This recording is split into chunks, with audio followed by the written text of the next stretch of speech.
It's so funny being blind doing this because I really can't see dick all. I should put my fucking contacts in. Why didn't I do that? I'll go put my contacts in.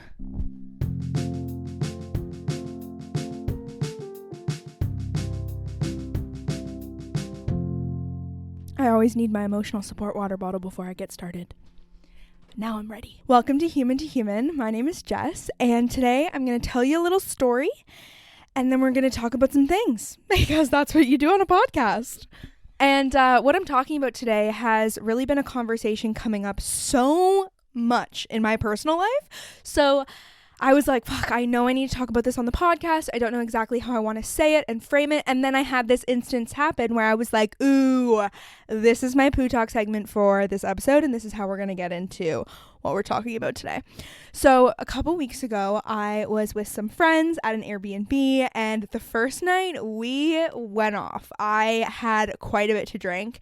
I went in the, oh my God, you know, you're litty off your titty when you go into a hot tub and at the end of the night and you're like, okay, I'm feeling some funny things and I don't think I should stay in this hot tub. My mom always warned me never to like go in a hot tub and continue drinking alcohol. She's like, if you're in a hot tub, you need to chug water. And boy, is that girl right.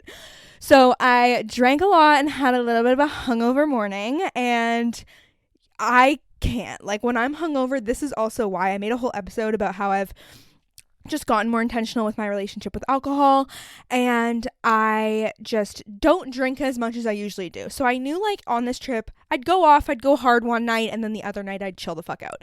So the first night when I went off and drank more than I knew would make me feel good the next morning, I felt like shit the next morning. And you know when you're like anticipating that hungover poo and you're like, it's coming, I'm doing the things, I'm drinking my lemon water, or for you're probably drinking your coffee, and I'm, ate my breakfast, sat outside, had the shakes a little, and then it was time.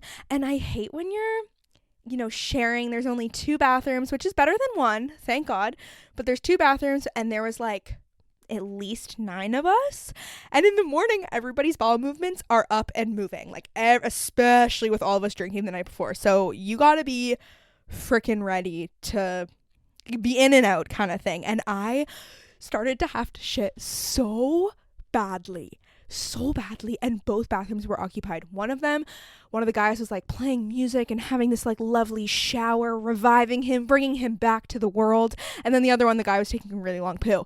And so I kept like doing the poop, I'm gonna poo my pants dance, like being like, oh my God, okay, because I don't want to take my hungover poo until my butt is so ready to let it out, because then it's not going to be enjoyable. I mean, it's never enjoyable, but anyway, finally I get to the bathroom, and I'm a squatty potty girl.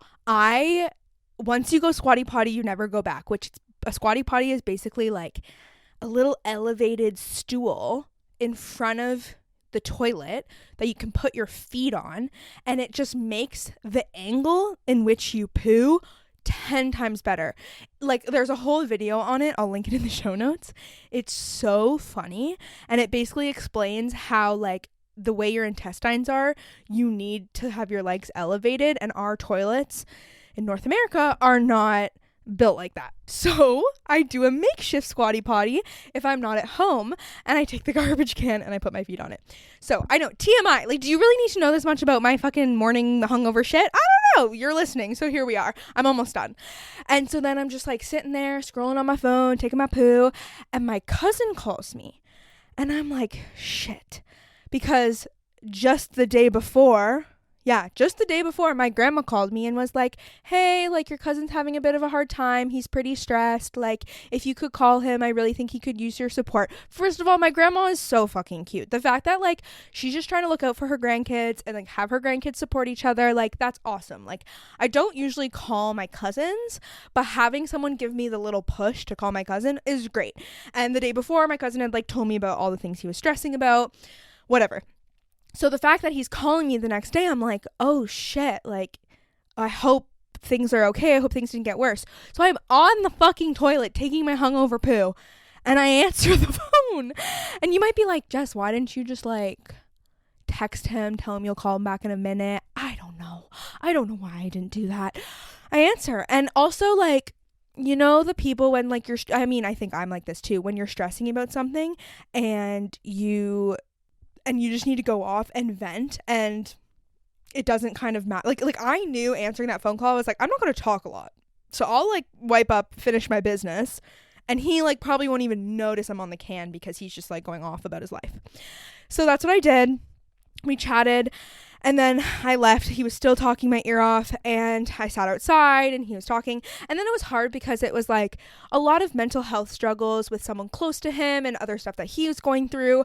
And I'm like at an Airbnb weekend, partying, whatever, but my family and supporting people when they're going through a hard time is like a very important thing for me. So I continued talking to him, but like, you know, I'm already hungover. I'm already not feeling good. I'm already a little having the shakes. I also was very like low on sleep. And so when I got off the phone with him, I just felt this like heaviness of like, I wish I could help him more. We can't fix people. That's the reality of the situation. We just can't. And I went and I talked to like my boyfriend and his best friend, and they were like, this is what he needs to do. This is how he needs to fix his situation. And I was like, guys, thank you, but I need your support right now. I don't care about your opinions about what my cousin needs to do. I need you guys to just support me in how I'm feeling right now. Which, first of all, can we talk about the communication? Oh, just like a very open communicating girly over here. So that was great. And they were just like there for me.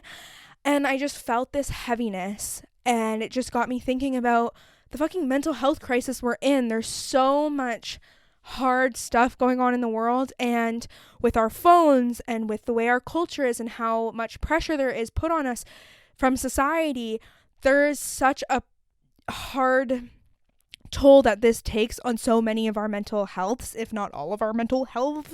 I don't think that's a plural word.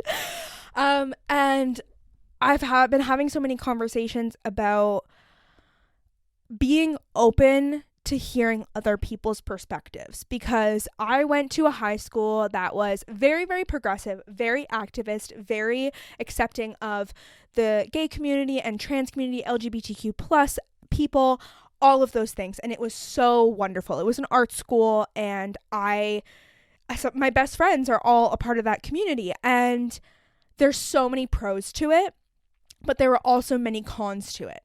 First of all, it was a predominantly white school because there's a certain level of privilege because you had to audition to get in. And in order to audition and actually get accepted, like, you have to be pretty good at the art that you're doing. Like, it was more of a, like, it wasn't just like casual. It was like the teachers were really intense about it, which, yes, like, helped set people up for success who actually wanted to become an artist when they graduated. I was literally about to say, not me, not like me. I'm not an artist. Yes, Jess, you're a fucking artist. You have a podcast. The fuck? I just went to school there for musical theater for 3 years, and then I switched to photography for my last year. So not necessarily podcasting, but everyone there had this element of privilege because I'm going to use, like, if you're a dance major, for example, if you're auditioning to get into dance, you've probably been a dancer your whole life, and your family had the money to pay for you to go to dance lessons, to pay for you to be in competitive dance. And because of that, it was also like the location in Toronto is a very white neighborhood, blah, blah, blah, blah. So because of that, there's perspective we did not have at that school. There were people who were of color or in minority groups, but it was so slim, the number of people who were not white. And because of that, you live in a bubble. So I lived in a very specific bubble where it was very like, you can't fuck up, you can't say the wrong thing, very cancel culture. And I actually looked up the definition of cancel culture before we began because I wanted to just give the definition of it so it made sense why I'm like explaining it in this whole episode. And Wikipedia, which I just graduated a psych degree, and you never ever use Wikipedia, ever, ever, ever. So take that as a grain of salt, but I'm just looking for a definition. And it says, cancel culture is a phrase contemporarily, blah, blah, blah. Okay, let's just find the main thing. Okay, so yeah. Cancel culture is used to refer to a culture in which those who are deemed to have acted or spoken in an unacceptable manner are ostracized, boycotted, or shunned. So if you say something offensive, if you say a racial slur, which like that's fucked, like you're completely ostracized, you're boycotted, you're shunned, you're basically like isolated from the community. People say like you should not be someone anyone is friends with. You should not be someone people talk to. You should not be someone that is given a platform. You should not be someone who can be successful. You should not be someone who can influence other people. It's a pretty fucking extreme way to deal with someone who may have been rude, hurtful, homophobic, racist, but like any of those things. It's a pretty extreme way to deal with the situation. Okay, so then Wikipedia also says, the term cancel culture is predominantly used when these responses are to right-wing actions or speech, but is rare when the response are to left-wing actions or speech. So people are canceled way more often from someone who's like, let's say, very liberal. The person who's canceling is usually very liberal, and the person getting canceled is usually pretty conservative. And that was the exact situation I felt like I experienced at my high school. And it went really far. How is any progress gonna be made about anything if we say this is someone you should never trust and never talk to? Fuck them, let's isolate them from society and from our community. Well, let's talk about the mental health crisis. What does that do to your mental health? And not only like, what does that do to your mental health, but you have no opportunity to learn. You have no chance to say, I fucked up, I was ignorant, I didn't know, or I didn't do my research, or I didn't have the opportunity to learn that like using this term is derogatory, or using this term is rude and offensive and not okay, or like I don't know the history behind this phrase that I said. Like when we cancel someone and say, fuck you, you should never be allowed to have a job, that person is given no opportunity to learn from their mistakes and understand where they went wrong and figure out, how do I do better? What do I do going forward? Where did I fuck up and how can I make amends? So I'm not just using Wikipedia as the source, because I've learned about cancel culture and this kind of stuff in a few different classes that I took in school and my own research and stuff. But something Wikipedia did say is that cancel culture is some critics argue that cancel culture is unproductive and does not bring real social change. It causes intolerance and amounts to cyberbullying. And I agree with the fact that it does not bring any real social change. And when we cancel people, we're not taking into account their perspective, where they're coming from, what their experiences were like. And this has been a real eye-opening experience for my own life, because I have gotten close with people who have very different views than I do, and I have actually had moments where I felt very stressed and been like, oh my God, people from my high school would cancel me because I'm having a conversation with someone who doesn't understand or support trans rights the way I do. And I had this internalized deep fear that like people aren't gonna think I'm a good person anymore because I'm entertaining a conversation with someone who, you know, doesn't believe in the thing that I believe in, or doesn't believe in basic human rights, which I believe gay rights and trans rights are a part of basic human rights. But again, here we get into it. Is they come from a completely different place than I do. Their perspective is completely different than mine is, and we are having open conversations where I am making my point clear and they're making their points clear. And yes, 100% there are moments where I get really annoyed or I get really heated, or I'm like, you're being such a fucking asshole, like how could you even say that, how could you even believe that? And they're making points where they're like, I think you're being a little delusional. But we're hearing each other out, and we're having these conversations without getting defensive, without putting our back up and being like, fuck you, I'm never talking to you ever again, and like closing the door. Because what does that do? That isolates us, that removes people from our community, that restricts us from learning from other people. Let's bring it back to where I came from. I am like 9 to 10 generations Canadian. I am a white cisgender, and cisgender means that the gender I am born with is, or the sex that I was born with is the same as the gender I present myself as. I was born a biological female. I present as a female. I'm a woman. I identify she, her are my pronouns. So I am coming from this place where I am straight. I am cisgendered. I am white. I grew up with, like, my boyfriend, first person to come into my family who's not white. So I need to sit back and be like, I will never know what it is like to live as someone who is of color. I will never know what it's like to live as someone who's transgender. I will never know what it's like to immigrate to Canada. So who am I to sit here and say, fuck you, your perspective isn't valid because you don't believe what I believe? I believe in respect. I believe that even if you don't agree with the way someone lives their life, it doesn't give you any right to shame it or to disrespect them or to put them down. I absolutely don't agree with that. And that's also this beautiful thing of having these conversations, is that like, if we don't have open, honest conversations with people where we feel safe, like the people I am having these like deep political controversial discussions with, I feel safe with them. And so I'm not saying go out on the street and fight with the person who's like saying anti-abortion, you know, like I never am the type of person to get into those conversations. Those people used to come outside my high school, and you better believe some of my peers ripped those people to shreds, or they at least tried. I'm not like that. I don't want to yell at someone to try and make them believe what I believe. I don't think someone will ever believe what I believe if I'm just getting all up in your face, getting mad at you about it. I think like when I have these conversations, I come from this place of like compassion and emotionalness and understanding, and like it gets deep and it gets hard and it gets confusing, because also something you've believed your whole life, if someone brings up a point that might put a little shift in your whole thought process, that makes things confusing. And we like to look at the world in probably our own one specific lens, but we are such better people when we give ourselves the opportunity to learn. My life would be so different if I was dating someone who was white. My conversations would be different.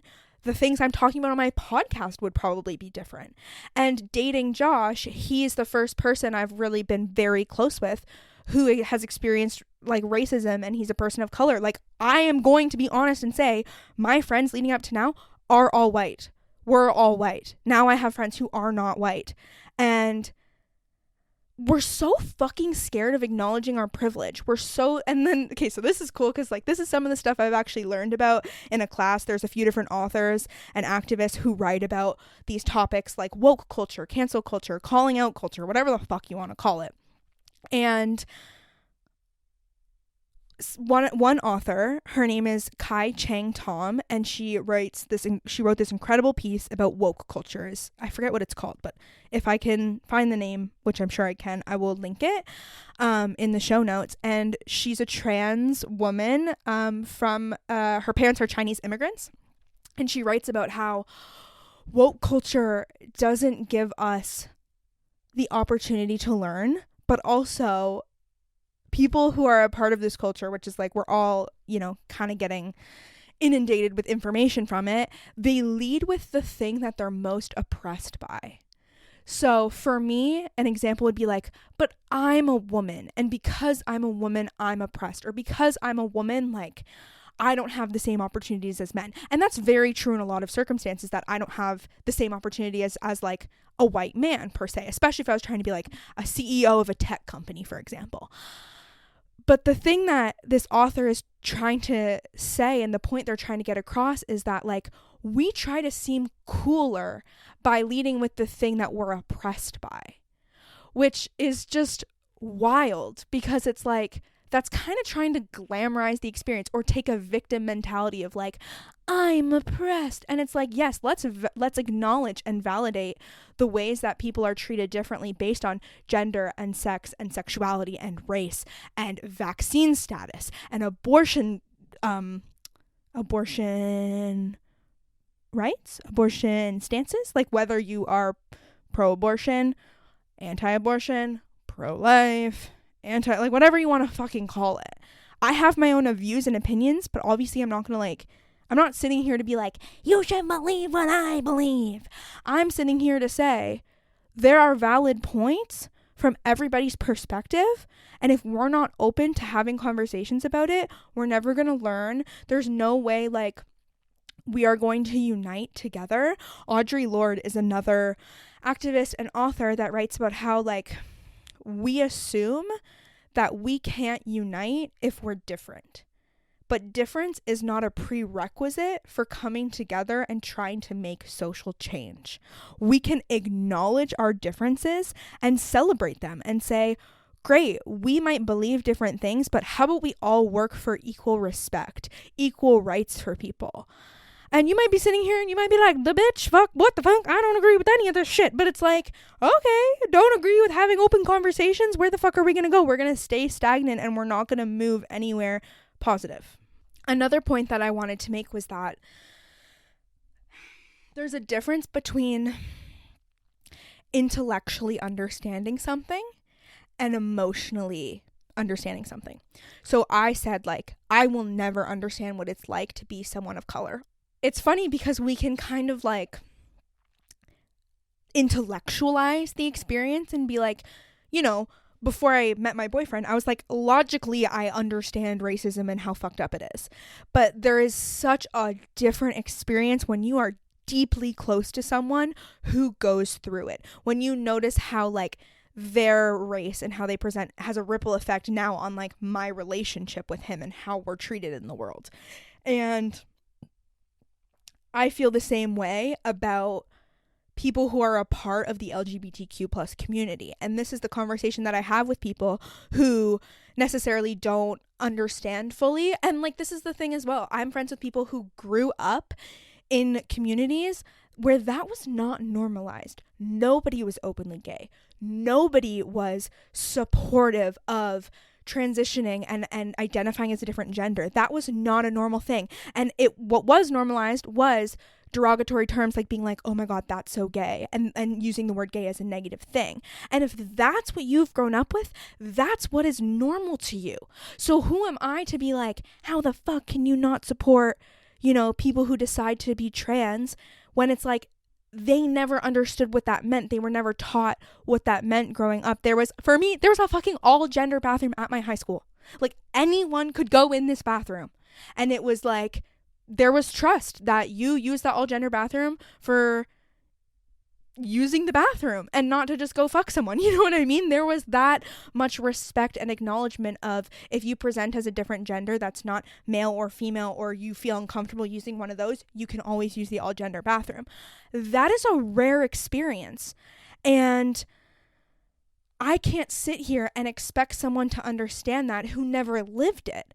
And so I feel the same way as, like, I struggle, because this is the point I always try and make, is that, like, if your child were to come out as gay or trans, or if you had a very great close friend that you love deeply who decided they're going to transition or who came out as gay, would your perspective of them change? Would you love them any less? And it's so interesting when we see older generations who struggle to use, like, they, them pronouns, or who struggle to understand someone transitioning or someone choosing to be in, like, a same-sex marriage. And then they have it's cute, and I'm privileged to have this experience as well, because there's people in my family who are going through this and experiencing this and adapting to this, and the older generation, you know, struggle with it. But then I've seen examples of them showing their support in other ways, like struggling to use they, them pronouns, but then this specific man that's in, you know, a Gen X generation wore a happy Pride shirt, like, you know, to support, especially in Pride Month. And that is beautiful to me, because this person is struggling to understand, and they're trying their best to be respectful with pronouns, and they're coming from a place of, like, this isn't normal to me, I'm really struggling. But then they still show their support in that beautiful way of, like, wearing a Pride shirt. And I tell all of these stories to normalize that, like, just because you don't understand doesn't mean you can't be respectful. I think no matter what, we should be giving people respect. No matter how different someone is than us, they are a human, they have emotions, they go through mental health issues just like the rest of us, probably in different ways, sometimes in more extreme or less extreme ways. So who am I to disrespect someone's choice? And at the end of the day, too, like, our beliefs come from our core values. And a lot of us have different core values. A lot of us believe different things. A lot of us choose to do different things with our bodies. And just because you don't understand what someone decides to do doesn't mean you can't be like, hey, I hope you're okay. And I think you're a cool person. Or just don't be a dick. It doesn't even need to go that far. But just like, don't be a dick. Don't roll your eyes at someone in public. Don't try your best to use the pronouns they prefer to go by. And the funny thing is too, if you don't know, you can ask. And I know that's something that can be weird and, ambiguous or just like an uncomfortable situation. But I was talking to a friend yesterday and she was telling me about how a group of people we all know went out and I wasn't able to go. And she said she was like a little drunk and feeling a little frisky. And she was like, so like, what's everyone's updated pronouns like as of late? Like, what's going on? Fill me in. I just want to know if anything's changed. And one of our friends had explored different pronouns and my friend was like, cool, okay, I wouldn't have known that otherwise. And that was just like a fun, silly, goofy way to also check in and be like, where's everybody at? What's going on? And you might be like, oh, that's such an extreme way to blah blah, but it's like, listen, it's all becoming normalized and such a beautiful thing, and that's a way to respect each other. And that's why, like, when you meet new people, let's say in like a yoga class I took the other day, the teacher started the class and she said like, my name is, I don't remember her name, and my pronouns are she, her. And it's just normalizing the experience, putting your pronouns in your work signature. Oh fuck, I should put mine in my work signature. Can you tell how many deep breaths I've been taking in this episode? Because it's like, whew, this is a hardcore topic. Seriously, and it's something that I've wanted to make an episode about for a long time, but I wasn't sure how to exactly communicate it. But these conversations have been just like so prominent in my everyday life. And okay, there's a few more things I want to say. There's one more thing, but now I thought of another, and I'm going to tell this first. So back to the older generations and them trying to learn and adapt and evolve. And again, like, there's people our generation as well in Gen Z who are again as well learning, adapting, evolving, trying to understand something that they don't actually get yet. And my mom is like the cutest example of this, because like I said, there's someone in our family who goes by they, them, and my mom was like, I'm so proud of myself, Jess. She's like, I was on the phone, and she was on the phone with like her older cousin who's like related. Again, like, it's all related, whatever. And my mom's on the phone, and she's like, I was on the phone and I used they, them pronouns the whole time. And I was just like, so like nonchalant about it. I was just committed to saying the pronouns, not making it a weird thing. Just like, she was like, it was so good. It just gave me practice where like you weren't there and like nobody else was there. It was like just on the phone, just us two. And I know that she's like uncomfortable about it and not used to these pronouns and doesn't get it. But my mom was like, I just want to be an example that like we can respect people's choices and make this normalized, and just like, it doesn't have to be a thing. And the response was like the cousin of my mom was like, like, I don't really understand this, like what is going on? And my mom was like, girl, I'm trying not to use their names because they kept saying each other's names. My mom was like, girl, like, this is how it is now. This is how it is. This is where the world's going, and like we gotta adapt. And I'm just like, oh, God bless my mom. My mom is, again, a Gen X generation, and it was never normal. And my mom is like, yeah, like, us older people do struggle with like they, them is plural, and like we associate it with multiple people. But my mom's like, I still wanted to just like be respectful and get the opportunity to just like do it and use the pronouns and not make it a crazy big thing, and just normalize, because that was her normalizing it for someone else. And that is amazing. There's a ripple effect when we just like stand in our choice to just be respectful. Another thing that Kai Chang Tom wrote in the woke culture piece about people who don't have access to this politically correct language, who don't have the opportunity to learn about these terms that we are now throwing around so loosely, like gender binaries and pronouns, and trying to not to say certain words because they're offensive now. Like I love I love this piece because this author just pointed out that like there are many cultures and many religions that aren't accepting of same-sex marriages or changing your gender, and there are many people from older generations or working class individuals who don't have access to the information that will tell you what's I'm doing quotes like politically correct, or you know, the right thing or the wrong thing to say. And that's really helpful because there's not a lot of conversation, I find, around the fact that like this is a privileged thing to worry about. I also believe that this is something that is very important, but there's a certain level of privilege to being able to feel safe enough in your own body to be like, okay, how do I want to express my gender? How do I want to express my sexuality? What is my sexuality? Who am I? What is my identity? And how does that relate to these things that society puts on us? Like, you know, this is what it means to be female and this is what it means to be male. And I say that because, like I was saying before, I've started to listen to other people's perspectives who were like, I grew up, or I came, or my family is from somewhere that like literally were worrying about education and food and having enough clean drinking water, or you know, like we're worried about making sure we're safe at night. And there's many examples of places you can go with that, but like again, like you need to check off many basic necessities before you're able to like explore your sexuality.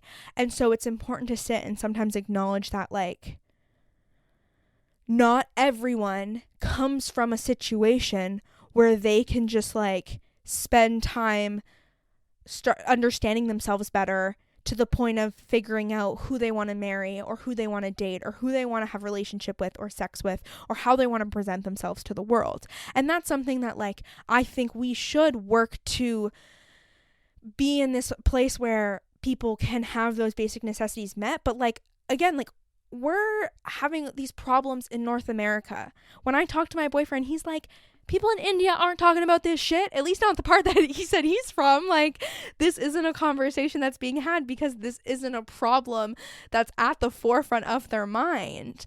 And so just to kind of sum up this whole episode, I want us to be aware that our perspective is one perspective, and it is the one we understand the most because it's our own.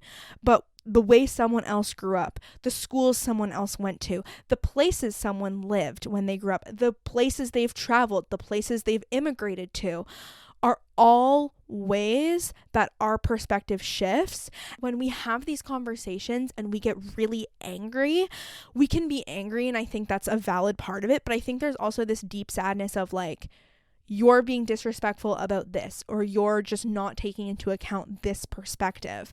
And you have to fucking check your privilege to do this. Our egos are so fucking big. And I've had so many circumstances where I've been like, I want to feel like I'm right. I want to sit here and in my core, I think I know I'm right. But then I, thank God, have people who love me enough and are patient enough to be like, Jess, I'm going to explain to you why this thing you said was a very privileged place where you were coming from, that like you can't just like think you're right and that's it, because they're valid as well. And this is something that has also come up a lot in my relationship because I'm white and my boyfriend's brown. And like I said, he is the first person to come into my family who isn't white. No one else in my family has dated someone who's not white, which blew my fucking mind when I started to realize all of this.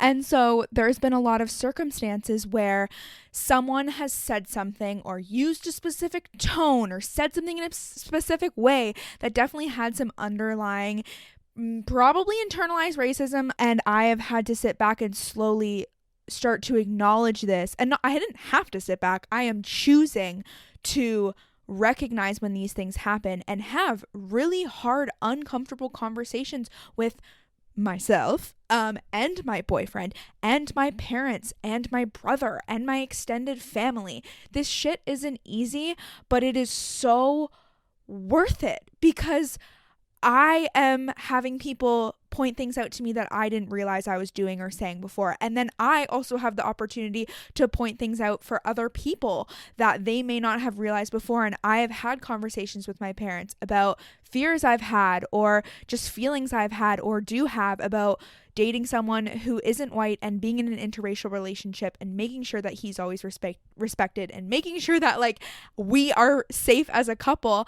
And it is such a wonderful, beautiful thing to also, and again, this is privilege because I'm really lucky to have parents who want to learn and be surrounded by people who do want to give love and be respectful for the most part.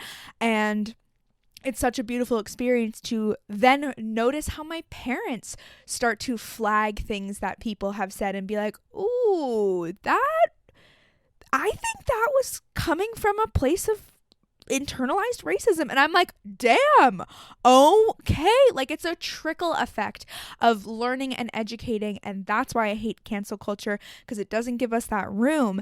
And so when we can have these open conversations and get really uncomfortable and admit that we were wrong in some way, we have the opportunity to do better, be better, and just then have that affect other people in our lives and get closer. These experiences have brought me so much closer to so many people in my life, and it's something I'm just so grateful for.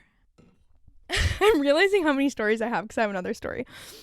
So one time I went out for brunch with my boyfriend and all of his friends, and they're a very, very diverse friend group. There's a black guy, a brown guy, an Asian guy, a white guy, an Arab guy, like they all have very different perspectives, which is really interesting.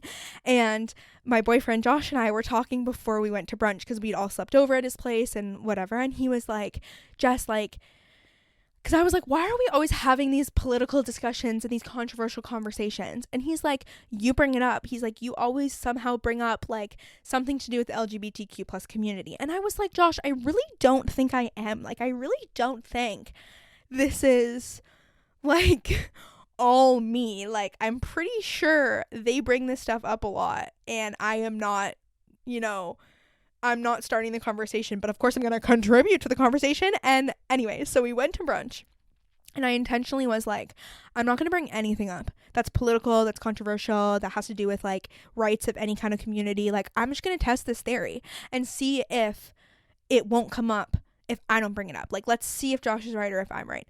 And so I sat there and different things about being gay or being trans or being bisexual, whatever, it came up like 3 or 4 times, and I look at him finally and I'm like, do you see what's happening? It is not coming up because I'm bringing it up. And then when I sit back and I reflect, I'm like, all of them know that I have quite a different perspective than they do because of where I've grown up and the schools I went to and blah, blah, blah, blah. And then these conversations come up, I think, because of that, because and this is true for many different circumstances. If someone knows you have a different perspective, and especially if they want to talk about it, they know they're going to hear something different from you than they would hear from like the bro next to them. And so these conversations come up more because they also know I'm going to chime in, and they know I'm going to like, and this is all also very likely unconscious for us to like do all of these things and think all of these things. It's very unconscious for us to like, say that this is why it's coming up, and they might not even realize it's happening. But people are aware of your perspective in an environment, in a situation. And I have a friend who even said like her family brings this stuff up a lot because she has studied I don't want to get the name of the program wrong, but it's like women and gender and sexuality or something like that. So it's like very deeply getting into all of these things. And so she's like, my family will bring it up because they know I fucking study this in school and I have such a like strong opinion on it. And like, they know they'll get a rise out of me even, for example. So sometimes it's okay to take a back seat and to not always feel like you have to like scream your opinion to the rooftops. And I've had moments where I'm like, oh my God, would I be canceled because someone said something that I don't agree with and I didn't stand up and argue with them? But it's like, No, we need to protect our peace. We need to protect our well-being. We need to show up for ourselves. And we can have these conversations when we are like in the mood and have the energy. And we can also take a step back and not always contribute to these conversations because it's exhausting and it's tiring and it's so confusing and I get so muddled in my head about some of these things.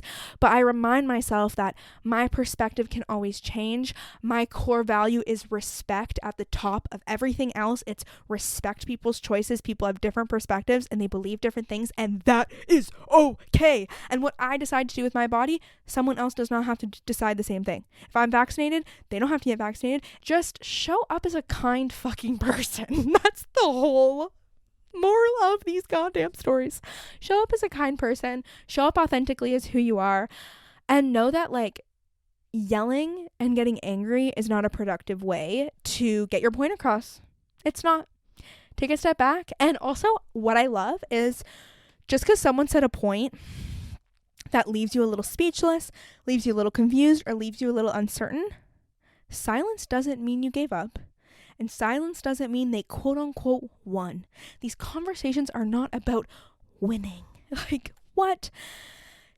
If you don't have anything to say in that exact moment, my boyfriend and I all the time will be like, shit, okay, you made a good point.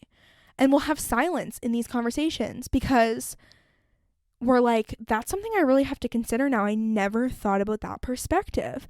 And we love to go on car rides together. When we do a long car ride to like the cottage or a little trip or something, we get into it. We cry. We both get emotional about different things. We talk about the way I'm treated as a woman, how he's treated as a brown man. Like, it's just like we get the fuck into it. And that's a great place to do it because you're not staring at each other and you have a lot of time to think and talk. And there's so many moments where I'm like, wow, like I didn't think about it that way. Or there's moments where I'm like, I still disagree with you, but I don't know why or how, and I need to give this some more thought. Or it's like, you know, you just need time. And that's why it's not a one-stop shop. We don't have this conversation once and we're fucking good to go and we're just moving on with our lives. Like, no. We are constantly evolving as people. Our experiences are constantly changing. We're constantly going through new things. And so allow your values and your perspective and your opinions to shift and change. And have fun with it. Okay? We don't need to be so goddamn serious about everything. That's why I just wanted to make this episode to normalize, like, if you have a friend who believes something different than you, that's fine. Like, they also don't have to be your bestie. And for me, like, I'm dating someone who I know my most important values he agrees with. We have this utmost value of respect. So whether I believe something a bit deeper than he does or vice versa, as long as the other person is being deeply respectful to other communities, that's what's very important to me.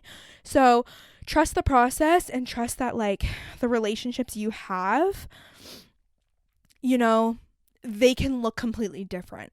I have friends who have very different perspectives on different topics, and I think it just makes me a more well-rounded human being who understands more perspectives. And I have a podcast, and these are things I want to share on it, and I don't want to just represent my perspective. Of course, I'm telling stories from my own life, and my values are shining through in this podcast, but I want to say that, like, if you listen to this and you don't believe in something I believe in, that's okay. We can still be friends. You can still listen to the show. Like, we can still vibe out and you can still laugh about my poo stories. Or if you hate my poo stories, you can skip those parts and you can just listen to the actual juicy, meaty part of the episode. Like, we probably believe different things about something, and that's normal, and that's human. And this has been Human to Human. So thank you so much for listening. I really encourage you to send this episode to a friend or to a family member or to someone who could get some value out of it, because it's a real topic that we are inevitably gonna have to interact with people in our lives who have different opinions and different views than us, whether that's at Thanksgiving dinner, whether that's a coworker, whether that's a friend of a friend, whether that's a relationships mutual person. It's just gonna happen. We're gonna be in circumstances where someone believes something different than us, and something's gonna come up that might get us a little feeling icky in our ticky. So share this episode and normalize that we can all have different perspectives and talk to each other about it and not just want to rip each other's heads off. I really appreciate you listening. If you do enjoy the episodes, please subscribe and download them so you never miss one, and keep up with me on Instagram and TikTok at HumanToHumanPod. I will talk to you very soon, probably next Monday, because that's when I post. Okay, bye.